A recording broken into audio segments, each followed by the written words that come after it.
Today we'll be looking at Amazing Heroes number 18. This is the December 1982 issue. It's the last issue before they went to a twice monthly format, which for those of you who, like me, are very particular about our language choices, we know means it was semi-monthly, not bi-monthly, because bi-monthly means every other month. In any case, here's Nexus again. Amazing Heroes love to cover Nexus. Nexus, Amazing Flag, it had its favorites. Rocketeer, there's a lot of Rocketeer stuff. Anything Frank Miller did would get a mention. Here's the table of contents. We'll go through some of this stuff.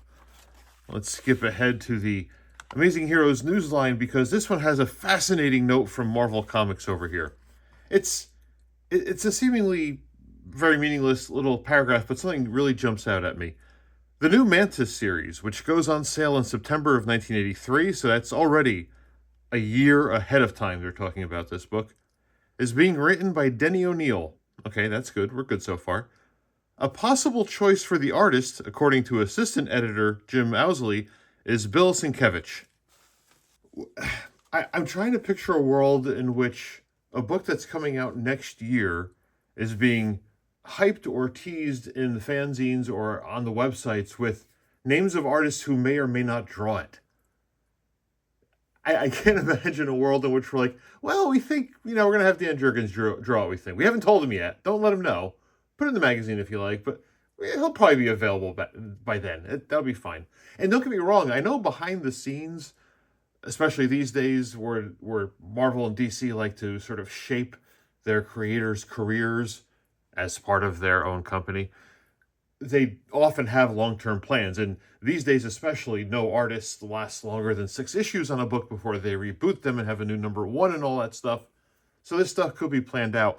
The wording on this is hilarious. A possible choice for the artist is Bill Sienkiewicz. Even back then, Sienkiewicz was in high demand. He was, a couple years after this, he would be a runner-up in the Comic Buyer's Guide fan favorites poll at the end of the year.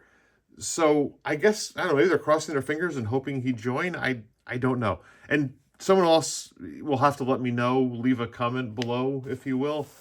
Did this series ever actually come out? And if so, who drew it? I don't know. I haven't done the research on that yet. Maybe I'll put something up on the screen over here if I figure that out while I'm editing this video. Here is Amethyst, which got a recent reboot from DC Comics. This is also another one of those ads where you have a face in the dark and half the face is in the dark. I've shown those ads before in the video. I'll maybe pop them up again here for you, but I like this one. This one's actually a pretty nice looking ad. I like the art on there. It doesn't say who it is. Amethyst, Princess of Gem World, of course. This is before Gem, who was truly outrageous. Comic Art Gallery and Funny Farm Comics want you to set up a pull list with them, a reserve list. And if you manage to do $25 or more per month, which back then, by the way, was a large amount, with a one-time only $10 deposit, so that's smart. They were having deposits. Not only will they hold your books for you each month, but you will get every Marvel graphic novel free as they come out, which is a pretty good deal. I mean, those graphic novels weren't wildly more expensive than a standard comic book, but they were bigger, glossier, more pages, and more expensive than a typical Marvel comic. I guess back in the day when these books were coming out, I'm not sure what the cover price of comics were in 1982. 60, 75 cents, somewhere in there. So you had to buy a lot of comics to get up to $25. There you go. They also do accept mail orders back then. This would probably no longer exist, either of these two places. Wonder how long they lasted.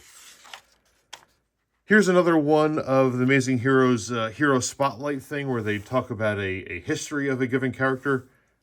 There's the Her story. That's a word choice.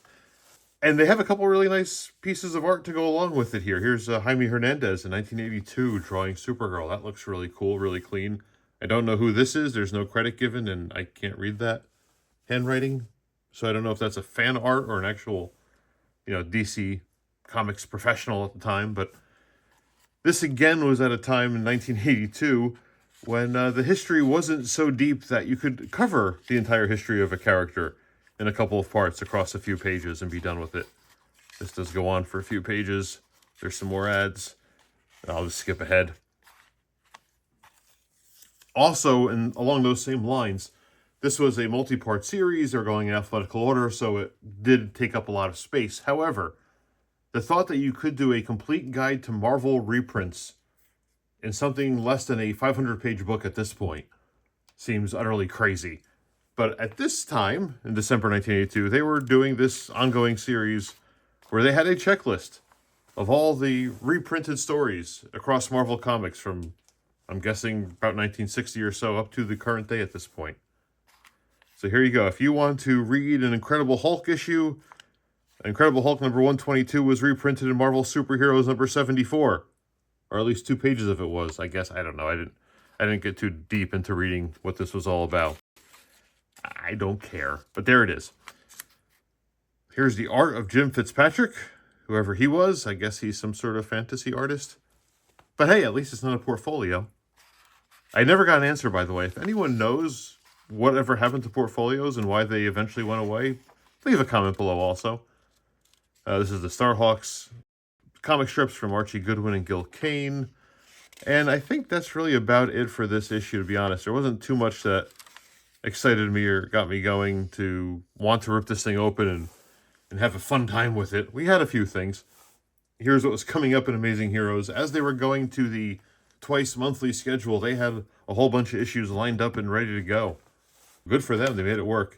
And here, the new Nexus number 1, now in color, which I'm guessing was reprints of the original series just in color.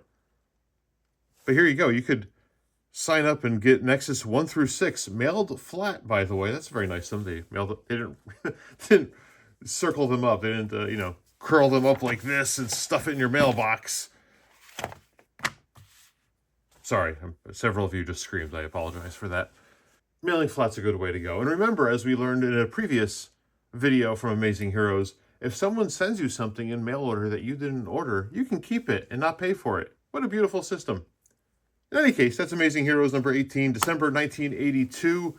We'll be back with more coming up soon. If you like these videos, don't forget to give me a thumbs up, subscribe away, tell all your friends even more importantly, and I thank you for stopping by and watching this.